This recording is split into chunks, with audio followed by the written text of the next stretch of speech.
था रोज़ की तरह, पर वो दिन ना बहुत मेरे लिए अनमोल दिन था, बहुत अच्छा दिन था। और बिकॉज क्योंकि ना मेरे ना डैड आने वाले थे उससे, और डैड आने वाले थे, और उससे डबल खुशी ये बात की थी कि दूसरे दिन ईद थी। ये था सोने का सुहागा, डैड आने वाले थे और ईद थी दूसरे दिन।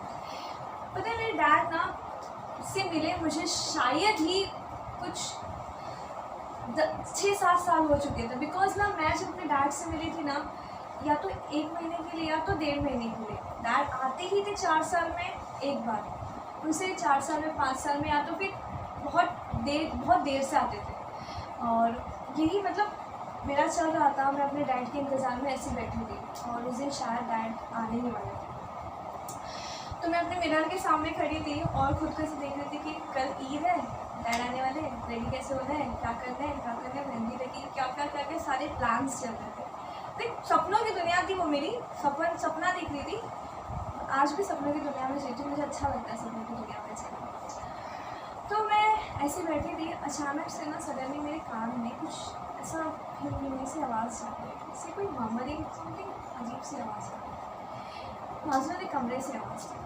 मैं जब बाजू वाले कमरे में गई तो देखा कि मामा ना बैठी है, शी वॉज कि ऐसे बैठ के और ऐसे सब कर रही है मुझे कुछ, और वो जानमाज पे बैठी थी।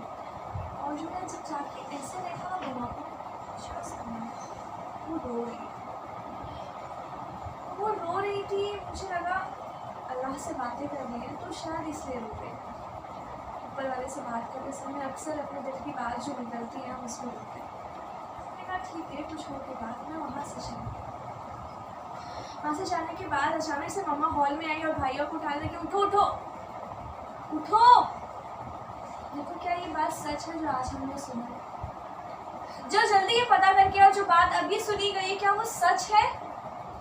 मम्मा कौन सी बात, मुझे बताओ। कुछ नहीं बेटा, तुम अपनी बुला रहे घर पे, तुम वहाँ जाओ। मैंने कहा नहीं, मुझे बात जाननी है, मुझे जाननी तुम्हें नहीं जाननी, तुम्हें अपनी बुला लिया, तुम वहाँ जाओ। मम्मा ने बहुत घूर गई, मुझे जाना पड़ा। मैं अपने यहाँ चले गई। अपने घर से जाने के बाद मुझे अपने घर लौट के आई। मेरे घर में ना मायूसी चल रही, ईद का त्यौहार था, पापा आ गए थे, घर में मायूसी कैसे, क्यों थी? 10 साल की थी, इतनी बड़ी नहीं थी कि मेरे को समझ में आ जाए, और छोटा था और कोई चीज़ नहीं बता रहा तो शायद कोई बड़ी बात है, तभी घर वाले नहीं बता। अचानक से ना ट्रिंग पिकअप किया, हेलो बेटा, अब्बू आप आ रहे हो ना? आज आप ना मेरे लिए ना ये चीज़ लाना, और आते समय ना मेरे को ना एयरपोर्ट पे ये सब वो जो मिलता है ना वो सब लेके आना। हाँ बेटा मैं सब लेके आऊँगा, बट अम्मी का मम्मा को फ़ोन किया, तो मैंने मम्मा को फ़ोन किया, मैंने कहा कि आप कहाँ हो? तो मम्मा ने कहा वही अभी निकला भी नहीं, अभी निकलने वाला भी टाइम है थोड़ा सा। बोलो क्या हुआ? झूठ क्यों बोल, सच बताओ कहाँ? अपने से क्या सच बताऊँ? जो आवाज़ थी ना मोबाइल की बाहर आ रही, मैं वहीं पर वापस पापा ने कहा कि कुछ नहीं, मैं तो वही हूँ, मैं कुछ कोई प्रॉब्लम नहीं। बोले आप झूठ क्यों बोल रहे हैं? आप जेल में कैसे? आपने ऐसा क्या किया? आपने कुछ किया? मैंने कहा तुझे सच पता चल गया, मैं जेल में, मेरा बाप सऊदी के जेल में, अरब के। किस इल्ज़ाम में? आपने कहा किस इल्ज़ाम में आप जेल में? मैंने कहा कि मेरे पे चोरी का केस है, इंडिया का 14 लाख रुपये चोरी। तो मैंने कहा तुमने तो चोरी भी नहीं किया, तो फिर तुम जेल में कैसे? मैंने कहा कि चाहे घर में कितने भी लोग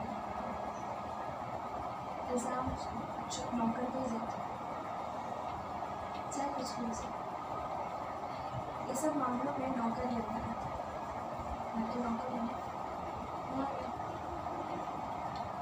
पता नहीं कौन करता। इस वक्त मेरी जो हालत थी ना, कंडीशन थी ना, बहुत बुरी थी।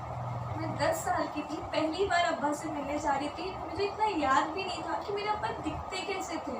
मैंने कभी अपने अब्बा के साथ ना ईद मनाई ना बकरीद मनाई, वो पहला वक्त